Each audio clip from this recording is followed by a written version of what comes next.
ஹல்லேலூயா. கர்த்தருடைய பரிசுத்த நாமத்துக்கு மகிமை உண்டாவதாக. வேதமும் தியானமும் பகுதியில் யோபு 38ஆம் அதிகாரம். யோபு 38ஆம் அதிகாரம். இப்போ எல்லாரும் நண்பர்கள் எல்லாரும் பேசிட்டாங்க. இந்த எலிகுங்கிறவன் ரொம்ப மோசமான ஒரு சூழ்நிலையை யோபுவுக்கு உருவாக்கி கொடுத்துருக்குறாரு. கர்த்தரை பற்றி புகழ்ந்து தான் பேசுகிறாரு. ஆனால் நீ கர்த்தருக்கு துரோகம் பண்ணுற அப்படின்னு சொன்னார். இப்போ பார்த்தா என்ன நடக்குதுன்னு பார்க்கலாம். அப்பொழுது கர்த்தர் பெருங்காற்றிலிருந்து யோபுவுக்கு உத்தரவாதமாக, ஹல்லேலூயா, யோபுவுக்கு உத்தரவாதமாக சொல்லப்பட்ட காரியம் என்ன என்று பார்க்கிறோம்.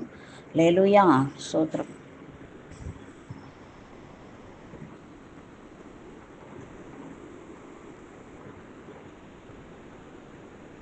ஹல்லேலூயா, ஸ்தோத்திரம், ஸ்தோத்திரம்.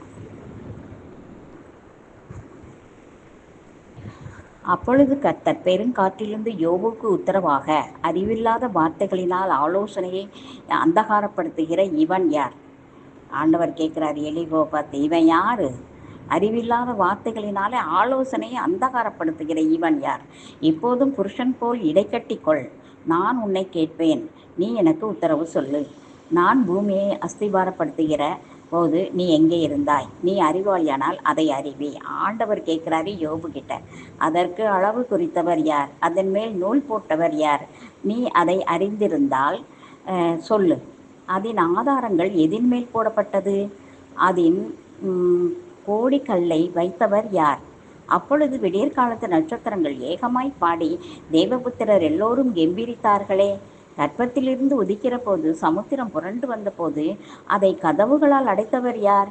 மேகத்தை அதற்கு வஸ்திரமாகவும் இருளை அதற்கு புடவையாகவும் நான் உடுத்தின போதும் நான் அதற்கு எல்லையை குறித்து அதற்கு தாழ்பாள்களையும் கதவுகளையும் போட்டு, இம்மட்டும் வா, மிஞ்சி வராதே, அது உன் அலைகளின் பெருமையை இங்கே அடங்க கடவது என்று நான் சொல்லுகிற போதும் நீ எங்கே இருந்தாய்? துஷ்டர்கள் பூமியிலிருந்து உதறி போடப்படும்படிக்கு அதன் கடையாந்திரங்களை பிடிக்கும் பொருட்டு உன் ஜீவ காலத்தில் எப்போதாவது நீ விடியற்காலத்துக்கு கட்டளை கொடுத்து அருணோதயத்துக்கு அதன் இடத்தை காண்பித்ததுண்டோ? பூமி முத்திரையிடப்பட்ட களிமண் போல் வேறே ரூபம் கொள்ளும். சகலமும் வஸ்திரம் தரித்திருக்கிறது போல காணப்படும். துன்மார்க்கரின் ஒளி அவர்களை விட்டு எடுபடும். மேட்டிமையான புயம் முறிக்கப்படும். நீ சமுத்திரத்தின் அடித்தளங்கள் மட்டும் புகுந்து ஆழத்தின் அடியில் உலாவினது உண்டோ? மரண வாசல்கள் உனக்கு திறந்ததுண்டோ? மரண இருளின் வாசல்களை நீ பார்த்ததுண்டோ? நீ பூமியின் விசாலங்களை ஆராய்ந்து அறிந்ததுண்டோ? இவைகளை எல்லாம் நீ அறிந்திருந்தால் சொல்லு. வெளிச்சம் வாசமாயிருக்கும் இடத்துக்கு வழி எங்கே? இருள் குடியிருக்கும் ஸ்தானம் எங்கே? அதன் எல்லை இன்னதென்று உனக்கு தெரியுமோ? அதன் வீட்டுக்கு போகிற பாதை அறிந்திருக்கிறாயோ? நீ அதை அறியும்படி அப்போது பிறந்திருக்கிறாயோ? உன் நாட்கள் தொகை அவ்வளவு பெரிதோ? உறைந்த மழையின் பண்டகசாலைக்குள் நீ பிரவேசித்தாயோ? கல்மலையில் இருக்கிற பண்டகசாலைகளை பார்த்தாயோ? ஆபத்து வரும் காலத்தில் கலகமும் யுத்தமும் வரும் காலத்திலும் பிரயோகிக்கும்படி நான் அவைகளை வைத்திருக்கிறேன். வெளிச்சம் பரவப்படுவதற்கு காற்று பூமியின் மேல் வீசுகிறதற்குமான வழி எங்கே? பாலும் அந்தர வழியுமான தரையை திருப்தியாக்கி இளம் பூண்டுகளின் முளைகளை முளைக்க பண்ணும்படி பூமியெங்கும் மனுஷர் குடியில்லாத இடத்தில் மனுஷ சஞ்சாரமில்லாத வனாந்திரத்திலும் மழையை வருஷிக்க பண்ணி வெள்ளத்துக்கும் நேர்கால்களை இடி முழக்கத்தோடு வரும் மின்னலுக்கும் வழிகளையும் வகுத்தவர் யார்?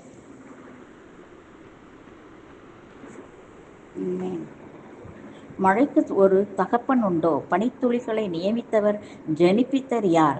உறைந்த தண்ணீர் யாருடைய வயிற்றிலிருந்து புறப்பட்டது? ஆகாயத்தினுடைய உறைந்த பனியும் பெற்றவர் யார்? ஜலம் கல்லுருவம் கொண்டு மறைந்து ஆழத்தின் முகம் கெட்டியாய் உறைந்திருக்கிறதே. அருமை நட்சத்திரத்தின் சுகித சம்பத்தை நீ இணைக்க கூடுமோ? அல்லது மிருக ஜீவத்தின் கட்டுகளை அவிழ்ப்பாயோ?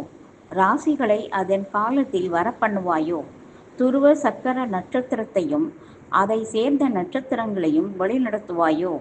வானத்தின் நியமங்களை நீ அறிவாயோ? அது பூமி ஆளும் ஆளுகை நீ திட்டம் பண்ணுவாயோ? ஏராளமான தண்ணீர் உன்மேல் சொரிய வேண்டும். வேணும் என்று உன் சத்தத்தை மேகங்கள் பரியந்தம் உயர்த்துவாயோ? நீ மின்னல்களை அழைத்து அனுப்பி அவைகள் புறப்பட்டு வந்து இதோ இங்கே இருக்கிறோம் என்று உனக்கு சொல்லும்படி செய்வாயோ? அந்த கரணங்களில் ஞானத்தை வைத்தவர் யார்? உள்ளத்தில் புத்தியை கொடுத்தவர் யார்? ஞானத்தினாலே கொடி மாசிகளை எண்ணுபவர் யார்? தூளானது ஏக பாலமாகவும் கட்டிகள் ஒன்றோடொன்று கட்டி கொள்ளவும் ஆகாய துருத்திகளில் உள்ள தண்ணீரை பொழிய பண்ணுகிறவர் யார்? நீ சிங்கத்துக்கு இரையாக வேட்டையாடி சிங்கக்குட்டிகள் தங்கள் தங்கும் இடங்களில் கிடந்து கெவியில் பதிவிருக்கிற போது அவர்களின் ஆசையை திருப்தியாக்குவாயோ? காக்கை குஞ்சுகள் தேவனை நோக்கி கூப்பிட்டு ஆகாரம் இல்லாமல் பறந்து அலைகிற போது அவைகளுக்கு இரையை சவரித்து கொடுத்தவன் யார்? ஆண்டவர் எவ்வளோ கேள்வி யோபு கிட்ட கேட்குறாருன்னு பாருங்க. யோபு கிட்ட கேட்கும்போது உலக காரியமும் உன்னதத்தின் காரியமெல்லாம் நீ அறிந்திருக்கிறாயான்னு சொல்லி கேட்குறாரு.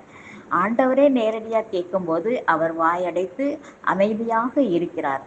அல்லேலூயா. ஒரு பெருங்காற்று வருகிறது. அதிலே கர்த்தர் யோபுவுக்கு உத்தரவு சொல்லுகிறார். அல்லேலூயா. அறிவில்லாத வார்த்தையை ஆலோசனையை அந்தகாரப்படுத்துகிற இவன் யார்? அந்த 3-4 நண்பர்களை பார்த்து ஆண்டவர் கேட்கிறார். அல்லேலூயா. பாருங்கள் பிரியமானவர்களே, புருஷனைப் போல இடை கட்டிக்கொள். ஆண்டவர் எவ்வளவு தைரியப்படுத்தி சொல்றார் பாருங்க. நம்மளை இந்த உலகம்தான் தூஷிக்குமே தவிர தூஷிக்கும், நம்மளை திடனற்று போக பண்ணும், எல்லாமே அப்படி இப்படி இருக்கும் பாருங்க பிரியமானவர்கள். ஆனால் தேவன் நம்மை நடத்துகிற விதம் மிகவும் அருமையானது.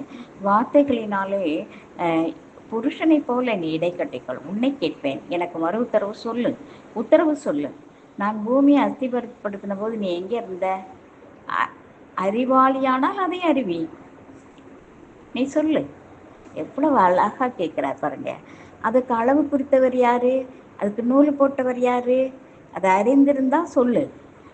நிறைய காரியங்களை குறித்து ஆண்டவர் பதில் செய்கிறார். ஆண்டவர் நமக்கு மறு உத்தரவு அருளுகிற தேவன். அல்லேலூயா. நம்ம கூப்பிடும் பொழுதெல்லாம் தேவன் நமக்கு பதில் செய்கிற தேவனாக இருக்கிறார் பிரியமானவர்களே. ஆகையினாலே நாம் ஒரு நாளும் சோர்ந்து போகவே வேண்டாம். யோபு எவ்வளவோ சோர பண்ணினார்கள். ஆனால் சோர்ந்து போகாதபடிக்கு கர்த்தர் அவரை அதிகமாக ஆசீர்வதித்திருக்கிறார். இன்னும் அதிகமாக ஆசீர்வதிப்பார். நம்மையும் சோர்ந்து போகிற நேரத்திலெல்லாம் கர்த்தருடைய சத்துவமும் கர்த்தருடைய வசனமும் தான் நம்மை தேற்றும் பிரியமானவர்களே. கர்த்தர் நம்மை ஆசீர்வதிப்பாராக. அல்லேலூயா.